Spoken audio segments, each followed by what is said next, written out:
ప్రవీణ్ అన్న. ఏం చేస్తుంటా అన్న? నేను కాంట్రాక్టర్ సూపర్వైజర్. ఏంటి ఏ ఏరియా మీద అసలు? మాది కృష్ణలంక సతీష్ కుమార్ రోడ్డు. ఏంటి ఎలా ఉంటుంది అసలు మీ ప్రాంతంలో పోటీ? ఒకవైపు గద్దె రామ్మోహన్ రావు గారు, ఒకవైపు అవినాష్ గారు, ఎలా ఉంటుంది? రామ్మోహన్ రావు గారు అన్న, ఆయన అయితేనే వస్తారు. ఈ 10 ఏళ్ళలో ఆయన చేసింది ఏంటంటే, ఒకప్పుడు ఏరియా అంతా బాగా గంజాయి అని అవని ఇవన్నీ బాగుండేవి.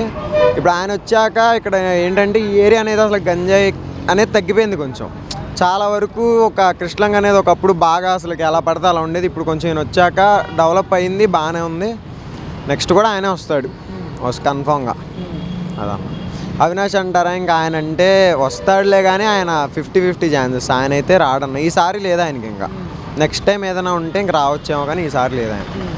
ఇక్కడ మరి కృష్ణలంకలో రిటైనింగ్ వాల్ కట్టాము, ఖచ్చితంగా మేము గెలిచి తీరుతామని ధీమా కూడా వ్యక్తం చేస్తూ ఉన్నారు. అది స్టార్ట్ చేసింది టీడీపీ ప్రభుత్వం స్టార్ట్ చేసింది. ఇప్పుడు ఈడొచ్చి చేశానంటే అలా జనాలు పిచ్చోళ్ళు కాదు అన్న, చేసింది టీడీపీ ప్రభుత్వం మాకు తెలుసు.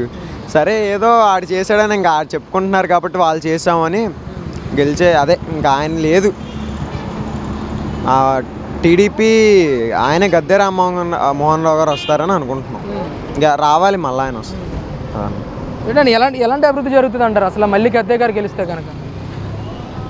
మళ్ళా వస్తే ఇటువైపు రిటర్నింగ్ వాళ్ళు కూడా అయిపోయిద్ది. నెక్స్ట్ ఇంకా అంటే ఇంకా ఉన్నాయిగా ఈ ఏరియానే కాకుండా బయట ఇంకా అటువైపు పటమట ఇవన్నీ ఉన్నాయిగా, అవి కూడా అవుతాయి. బాగా ఏమైనా చేస్తారని. ఓవరాల్గా ఎలా అనిపించింది జగన్ గారి పరిపాలన? లేదన్న, మాది ఇంటర్ అయిపోయింది. ఇప్పుడు మేము 5 ఏళ్ళ నుంచి ఏ పని లేదు, ఏమీ లేదు. కాంట్రాక్టర్ సూపర్వైజర్ మా అయితే 15,000కి పని చేసుకుంటున్నాం. ఇంకా ఆయన మళ్ళీ ఇంకో 5 ఏళ్ళు వస్తే ఈసారి ఇంక విజయవాడలో ఉండవసరం, మేము హైదరాబాద్ బెంగళూరు ఎటో కూడా వెళ్ళిపోవడం. అదే ఏమంటే ఎందుకని ఒకవైపు సంక్షేమం, ఒకవైపు అభివృద్ధి రెండు కళ్ళ పరిగెత్తిస్తున్నారు జగన్మోహన్ రెడ్డి గారు అంటూ ఉన్నారు కదా? ఏం లేదన్న, ఆయన ఇచ్చిన ఉద్యోగాలు ఏమీ మాకు రాలా. ఇంకేమనంటే 5,000కి మేము చేయలేము ఆ ఉద్యోగాలు. 5,000కి ఒక ఫ్యామిలీని నడిపించాడు కూడా ఆ పని చేయలేడు. ఇంకా అవైతే అవి చేయాలి. అసలు ఇంట్లో వాళ్ళైనా ఎలా పంపిస్తారు వాటికి? ఇంకా దానివల్ల అవ్వదు. ఇంకా ఆయన ఉద్యోగాలు ఏమీ రాలా మాకు. అమ్మఒడి కూడా అన్నారు కానీ ఫస్ట్ 2-3 సంవత్సరాలే బాగా చేశారు. ఈ లాస్ట్ 2 years అది కూడా ఆగిపోయింది. అది కూడా ఏమీ లేదు. అంటే జాబ్ క్యాలెండర్ ఎవ్రీ ఇయర్ ఇస్తానని చెప్పారు కదా, మరి ఇవ్వలేదా? లేదు, ఇవ్వలేదన్న. మరి మాకైతే రాలేదన్న. మరి లోకేష్ గారు కూడా హామీ ఇస్తూ ఉన్నారు, కూటమిని కనుక గెలిపిస్తే 20 లక్షల ఉద్యోగాలు కల్పిస్తానని చెప్పి. నిజం అవుతుంది అది? లేదా, ఆయన వస్తే అవ్వచ్చేమో అన్న. మరి ఆయన కూడా రావాలని ఉంది కానీ మరి ఆయన వస్తారో రారో అది మన చేతులు, జనాల చేతిలో ఉందిగా. జనాలు గెలిపిస్తే రాగలరు. కూటమికి అవకాశం ఉందంటారా? ఆయనకే ఉందన్న. ఆయనే వస్తారు. గద్దె రామ్మోహన్ రావు గారు రావాలి. ఆయన వస్తే కొంచెం బాగుంటుంది. ఓట్ ట్రాన్స్ఫర్ అవుతుంది అంటారా ఇక్కడ అసలు? అంటే నాకు అర్థం కాలే, ఓట్ ట్రాన్స్ఫర్ అంటే ఏంటి? ఇప్పుడు ఇక్కడ ఉమ్మడి అభ్యర్థిగా తెలుగుదేశం పార్టీ నుంచి ఈయన నిలబెట్టారు కదా గద్దె రామ్మోహన్ రావు గారిని. జనసేన కార్యకర్తలు కానీ బీజేపీ కార్యకర్తలు కానీ ఆయనకి సపోర్ట్ చేసి ఓట్లు వేసే అవకాశం అలా ఏం లేదన్న. ఇప్పుడు ఎవరైనా అవ్వచ్చు. పోయినసారి మా ఇంట్లో మా ఓట్లన్నీ వైసీపీకి వేసాం. ఏది ఇప్పుడు మాకు మా నాన్నగారు ఇదే రోడ్లో రిక్షా తొక్కుంటారు మా నాన్నగారు. ఏమీ లేదు, ఏ ఉద్యోగాలు లేవు, ఏమీ లేవు. ఈసారి మేము ఆయనకే వేస్తాం, టీడీపీకి గెలిపించుకుంటాం. సంతోష్ అన్న. ఏం చేస్తుంటాం? డెలివరీ బాయ్గా వర్క్ చేస్తున్నాం. ఏ ప్రాంతం అన్న మీది? ఇదే కృష్ణలంక. ఏంటి అసలు ఎలా ఉంటుంది అంటారు మీ ప్రాంతంలో పోటీ? గద్దె రామ్మోహన్ రావు గారు ఒకవైపు అవినాష్ గారు పోటీలో ఉన్నారు కదా, ఎవరు గెలిచే అవకాశం ఉందంటారు? అంటే ఎక్కువ శాతం గద్దె గారు అనుకుంటున్నాను. గద్దె రామ అంటే ఆయన మంచి వ్యక్తి. ఇక్కడ ఏరియా లోకల్గా ఆయన చేసే పనులు కూడా ఒక 2 సంవత్సరాల నుంచి 2 సార్లు ఆయనే నెగ్గారు. మళ్ళీ నెక్స్ట్ కూడా ఆయన వస్తారు ఈసారి కూడా. అంటే అవినాష్ కూడా మంచి మనిషి, కాకపోతే అంటే గద్దెకి ఎక్కువ ఛాన్సులు ఉన్నాయి. గద్దె రామ్మోహన్కి ఎక్కువ. అవినాష్ కూడా మంచి మనిషి కాదనట్లేదు, కాకపోతే ఏంటంటే గద్దె రామ్మోహన్ గారు మాత్రం మంచి మెజార్టీతో వస్తారు ఇక్కడ. అంటే అసలు ఎలాంటి అభివృద్ధి చేశారంటారు ఆయన 10 సంవత్సరాల కాలం నుంచి ఎమ్మెల్యే అభ్యర్థిగా ఉన్నారు కదా ఇక్కడ మీ ప్రాంతానికి? అభివృద్ధి అంటే పర్లేదన్న. ఈ ఏరియాలో కొంచెం అటు ఇటు తిరగడం, ప్రజల్లో ఉండడం, అంటే మనుషులు అలా ఉండడం, కలిసి చూడటం ఉంటాయి ఎక్కువ. ఏదన్నా సమస్య వచ్చినా కొంచెం ఎర్లీగానే రెస్పాండ్ అవుతుంది మనిషి. అసలు ఎన్ని ఓట్లతో గెలిచే అవకాశం ఉందంటారు ఆయన? అది చెప్పలేము అన్న. అంత టఫ్ ఫైట్ ఉంటుంది కానీ గెలిచేది మాత్రం పక్కా ఆయన అనుకుంటున్నాం, అంతే అనుకోండి. అంటే మీ కృష్ణలంక ఏరియాలో రిటైనింగ్ వాల్ ఎఫెక్ట్ ఏమైనా ఉంటుందంటారా? అది చెప్పలేము అన్న. రిటర్నింగ్ వాల్ అంటే అది ఇప్పుడు కట్టింది ఆల్రెడీ. అంటే టీడీపీ ప్రభుత్వంలో ఉన్నప్పుడు కట్టింది సగం, కాకపోతే ఈ సగం వచ్చి వైసీపీ ప్రభుత్వంలో కొంచెం కట్టారు.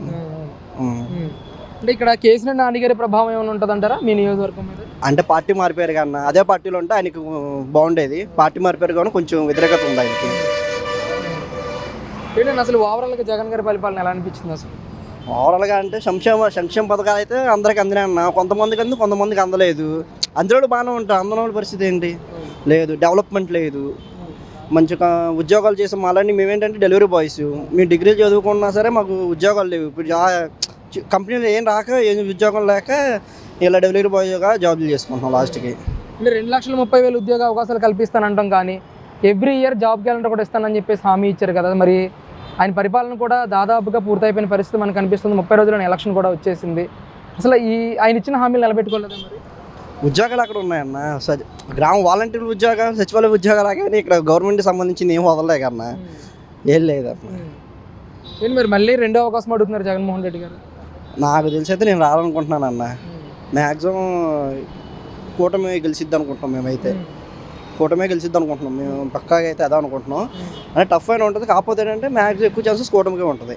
ఎలక్షన్స్ వస్తున్నాయి కదా, ఇక్కడ మీ నియోజకవర్గం ఎలా ఉంటుంది? ఏళ్ళు గదిగా గెలుస్తారు. ఆంధ్రదేశం మొత్తం మీద టీడీపీ వస్తుంది. టీడీపీ వస్తుంది. గ్యారంటీ ఎందుకని బాబాయ్? అంతే వస్తుంది. మన ఆంధ్రదేశం మొత్తం మీద టీడీపీ 120 సీట్లు, 130 సీట్లు గ్యారంటీ వస్తుంది. అంటే ఇక్కడ గద్దె రామ్మోహన్ గారు గెలుస్తారని అంటున్నారు కదా. గెలుస్తాడు, కంపల్సరీ మిస్ అవుతుంది ఆయన.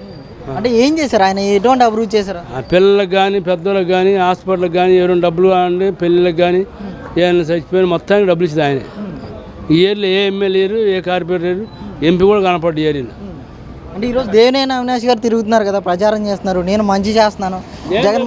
మా చెప్పడానికి అటుకొద్ది చెప్పడానికి ఇప్పుడు ఇంతకుముందు ఎప్పటి నుంచో చెప్తున్నారు. పొద్దున బాబు కావాలి చెప్పాడు అంతకుముందు, ఇప్పుడు వీళ్ళు చెప్తున్నారు. దాన్ని గెలిచేది గద్దె గారి ఏరియాలో. అంటే ఈ ఏరియాలో గోడ కట్టించింది మొత్తం మేమే అని చెప్పి ప్రచారం చేస్తున్నారు కదా. అందరు గడిచారు. మొన్నదాకా గద్దె గారు ఆ చివరిదాకా గడిచాడు. వీళ్ళే మొత్తం గడిలే. ఇప్పుడు మన ఇది ఉందా పేరండి, వారిది కాదు, మన గీత కట్ట గడిచిన ఆయన తర్వాత ఇది గడుచుకున్నాడు. తప్పేమో మొత్తం పెట్టద్ది. ఇప్పుడు ఎవరిమైనా నేను చేసిన పని అర్థమని చెప్పాలి, కానీ ఊరంతా నా ఆయన అడిగిపోద్ది. వాళ్ళకి జబజీలు రావాలి. అవినాష్ గారికి ముఠా వాళ్ళకు కూడా చెడ తెగింది ఆయనే. ముఠా వాళ్ళకు పని లేకుండా చెడ తెగింది. యార్డు కట్టి ముఠా వాళ్ళకు పని లేకుండా చెడ తెగింది ఆయనే, మన ఆంధ్రప్రదేశ్ నుంచి. అందరు ప్రకాశం జిల్లా నుంచి వచ్చిన వాళ్ళు అందరూ. ఫస్ట్లో ఆయన పేరేంటి, కోంట ఆయన ఉండు కదా, ఆయన పేరు చెప్పి ఆ యార్డు లేకపోకుండా ముఠా వాళ్ళకి చెడ తెగింది ఆయనే ఫస్ట్లో. బాబా ఏంటి మరి ప్రధానంగా మీ ప్రాంతంలో ఎటువంటి సమస్యలు ఉన్నాయి అసలు? మా ఏ సంవత్సరం ఉన్నా గద్దె గారు తప్పకుండా మెజారిటీ గెలుస్తారు. ఇది మంత్రి బాబు కూడా ఆయనకి ఇస్తారు. ఈ ఏరియా కంపల్సరీ ఇస్తారు. అంటే ఈసారి ఎంత మెజారిటీ వచ్చే అవకాశం ఉందంటారు? మెజారిటీ 20 రాని 10 రాని గెలిపేది ఆయనది. అది ఎన్ని మెజారిటీ మనకి గెలిస్తే చాలు మనిషి. అంటే ఈరోజు జగన్మోహన్ రెడ్డి గారు ఏమో నేను గెలుస్తా సిద్ధం అంటూ బస్ యాత్ర చేస్తా. జగన్మోహన్ రెడ్డికి 20 సీట్లు కానీ ఎక్కువ రావు, 10 అని 20 కానీ ఎక్కువ రావు. ప్రతిపక్షం కూడా లేదు ఇంకా ఇది. అంటే ఇక్కడ కేసీఆర్ నాని గారు పోటీ చేస్తున్నారు కదా వైసీపీ నుంచి. ఈసారి ఎంత ప్రభావం ఉంటుంది అంటారు ఆయన? ఆయన అసలు రా, వాళ్ళ అబ్బాయి వాళ్ళ తమ్ముడు చేస్తుండగా. వాళ్ళ తమ్ముడే కదా, సొంత బయట కాదుగా, చిన్న తెలుసులే. ఆయన కూడా ఏం రావు. ఏంటంటే పార్టీలో మారుతా ఉంటే సీటు పెరిగి నేను మారుతాను, ఇంకోటి మారుతారు. మారిన వాళ్ళకి ఎవరికి ఏమి ఇయ్యరు. అవే అంటే ఈరోజు కూటమి గెలిస్తే ఎటువంటి న్యాయం జరుగుతుంది అనుకుంటున్నారు? అసలు ఏం చెప్తారు? పేదలకు, బీసీలకు, ఓసీలకు, అందరికీ ఎస్టీలకు, ఎస్సీలకు లోన్లు ఇస్తారు, ఉద్యోగాలు ఇస్తామని చెప్తున్నారు. 50 సంవత్సరాలు కూడా పెన్షన్ ఇస్తామని చెప్తున్నారు. ఇప్పుడు ఉన్న వాలంటీర్లకు 10,000 ఇస్తారంట, అది కూడా చెప్తున్నాడు చంద్రబాబు నాయుడు. మరి ఈయన చెప్పొచ్చుగా 5,000 ఇచ్చాడు ఇప్పుడు దాకా 5 సంవత్సరాల నుంచి. మరి వాళ్ళు 10,000 ఇస్తున్నారు, నేను 12,000 ఇస్తాను, లేదా 11,000 ఇస్తాను చెప్పాలిగా.